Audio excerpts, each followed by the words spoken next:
Bismillahirrahmanirrahim. Assalamualaikum warahmatullahi wabarakatuh. Alhamdulillahi rabbil alamin. Assalatu wassalamu ala muallimin nasil khair alladhi arsalahu Allahu rahmatan lil alamin, yahdi ilal haq au ila sirati mustaqim.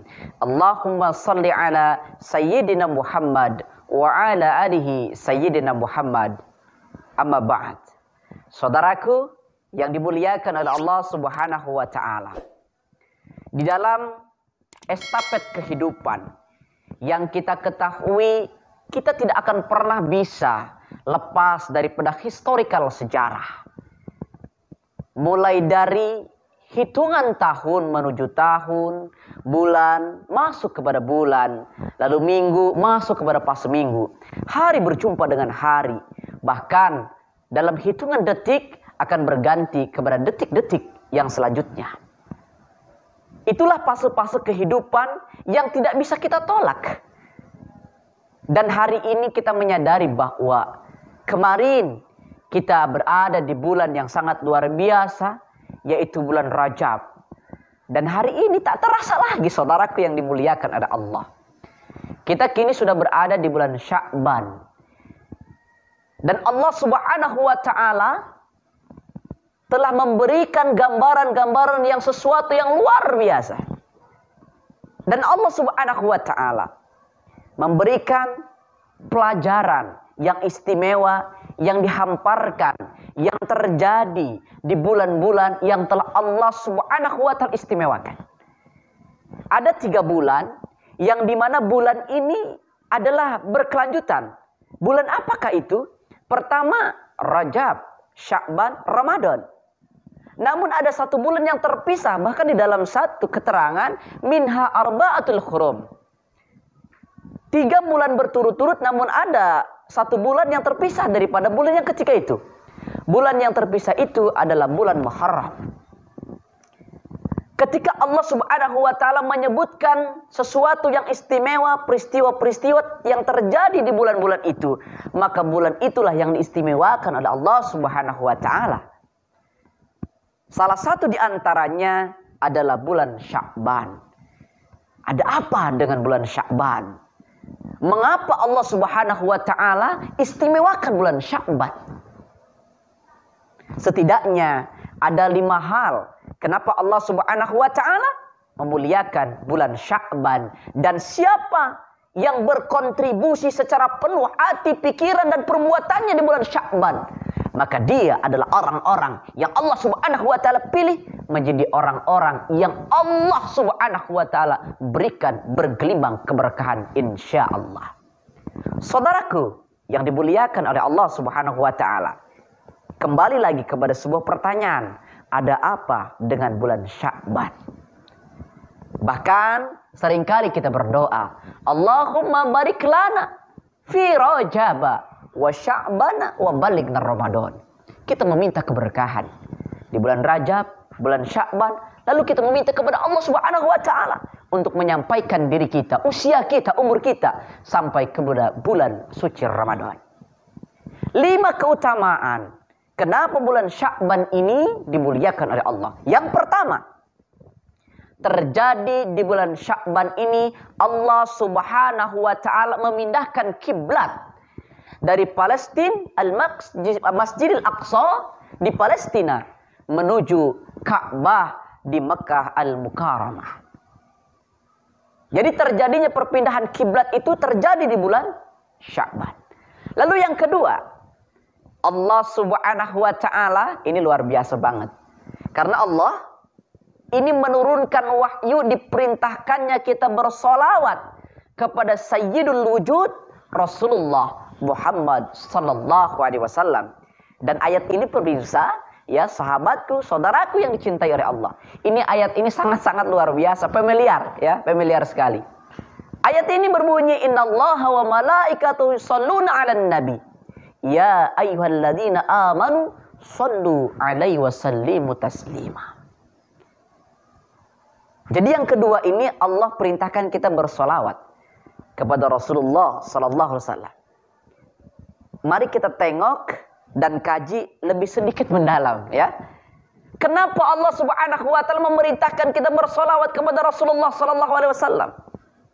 Padahal Rasulullah manusia seperti kita. Betul, Rasulullah manusia, tapi bukan sembarang manusia.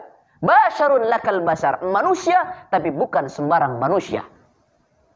Apa buktinya? Satu, ketika peristiwa hijrah, Abu Bakar Siddiq digigit kalajengking. Lalu Rasulullah sallallahu alaihi wasallam meludahi luka yang telah digigit oleh kalajengking itu dengan ucapan Bismillahirrahmanirrahim. Lalu luka tersebut, gigitan tersebut langsung sembuh. Beda dengan kita. Kalau kita yang meludahin bukan sembuh, saudaraku yang dimuliakan oleh Allah, boleh jadi nambah bengkak. Itulah bedanya Rasulullah SAW. Manusia, tapi bukan sembarang manusia. Maka pantas kita memuji, kita menyanjung, kita mahabbah ila Rasulullah SAW. Mencintai Rasulullah SAW, salah satu di antaranya dengan kita memperbanyak sholawat. Maka di dalam sebuah hadis pun dikatakan, siapa kata Rasulullah SAW yang bersolawat kepada Rasulullah, kepada Sayyidina Muhammad satu kali, maka Allah Subhanahu wa taala akan membalasnya 10 kali. 10 ini bukan Allah memberikan solawat, bukan hanya itu, saudaraku yang dimuliakan oleh Allah. Namun Allah memberikan 10 kebaikan kepada siapa yang bersolawat kepada Rasulullah sallallahu alaihi wasallam. Di dalam ayat ini Allah dan para malaikatnya pun bersolawat atas Nabi sallallahu alaihi wasallam. Kalau Allah, zat yang maha terpuji, malaikat makhluk yang tak pernah berbuat dosa, mereka bersolawat kepada Rasulullah. Bagaimana dengan diri saya? Bagaimana dengan diri Anda? Yang tidak ada jaminan kita masuk di dalam surganya Allah Subhanahu wa taala. Kalau kita tidak memiliki jaminan, masa iya kita tidak mau bersolawat kepada Rasulullah SAW? Analogi sederhana begini. Rasulullah itu manusia yang sangat dekat dengan Allah Subhanahu wa taala. Dalam peristiwa Isra wal Mi'raj kita ketahui bahwa Rasulullah adalah manusia yang diizinkan langsung berjumpa dengan Allah Subhanahu wa taala, zat yang maha terpuji. Kita menyadari adalah manusia yang belum pernah berjumpa dengan Allah. Berarti kita kudu punya perantara. Siapa perantara diri kita? Tak lain dan tak bukan, yaitu Sayyiduna Muhammad sallallahu alaihi wasallam. Kita ingin berjumpa dengan Allah, lalu kita menyebutkan bahwa kita sering menyebut Rasulullah SAW, Muhammad sallallahu alaihi wasallam, maka kita diberikan hak prerogatif untuk langsung berjumpa dengan Allah. Bagaimana kalau kita bersama-sama dengan Sayyiduna Muhammad sallallahu alaihi wasallam? Sudah barang tentu saudaraku yang dimuliakan oleh Allah, luar biasa sekali. Itulah pentingnya. Di bulan ini berarti kita dianjurkan banyak-banyak membaca sholawat. Pertanyaannya, sholawat seperti apa? Terserah. Mau sholawatnya seperti apa? Terserah.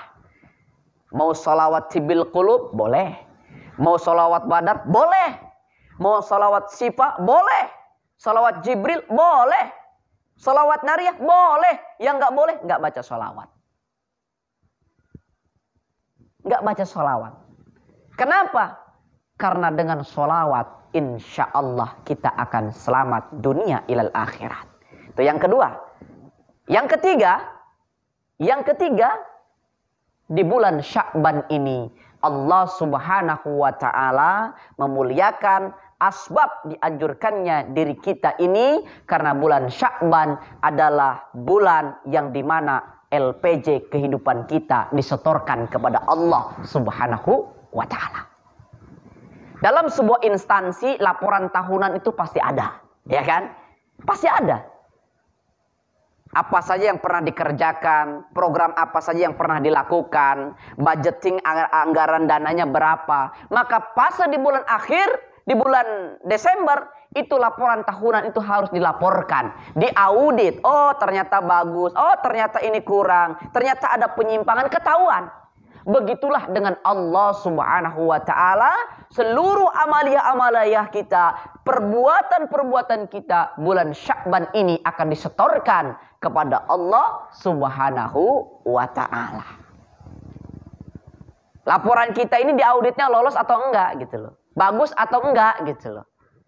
Nah, kalau mau bagus maka Allah Subhanahu wa taala lewat Sayyidina Muhammad memberikan jawaban. Jawabannya yang keberapa? Yang keempat dan kelima. Apa yang keempat kelima? Rasulullah di bulan Sya'ban ini memperbanyak salat sunnah. Di antara salat sunnah yang banyak itu harus dikerjakan salat sunnah taubat dan juga tasbih. Kenapa? Agar pada saat kita dilaporkan ini audit ini LPJ kehidupan kita ini, pada saat kita membaca kalimat tasbih, pada saat kita melakukan salat sunnah taubat, berarti LPJ kita lolos dengan baik, lolos dengan bagus. Adapun kesalahan-kesalahan itu ditipek, dihapus dengan apa? Dengan salat taubat ini. Dan yang kelima, Rasulullah SAW memperbanyak melakukan puasa sunnah.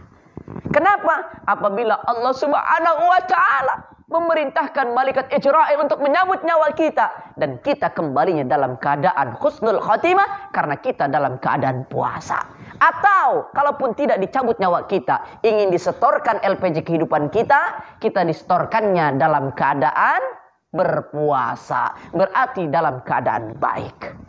Oleh karena itu, saudaraku yang dicintai oleh Allah Subhanahu wa taala, jangan lewatkan bulan Sya'ban begitu-begitu saja. Jangan lewatkan bulan Sya'ban biasa-biasa saja. Namun, jadikan bulan Sya'ban ini sebagai tarbiyatul binafsi untuk pendidikan diri kita menyongsong Ramadan yang akan datang. Semoga bermanfaat. Hadanallahu wa iyyakum ajma'in. Billahi taufiq wal hidayah. Assalamualaikum warahmatullahi wabarakatuh.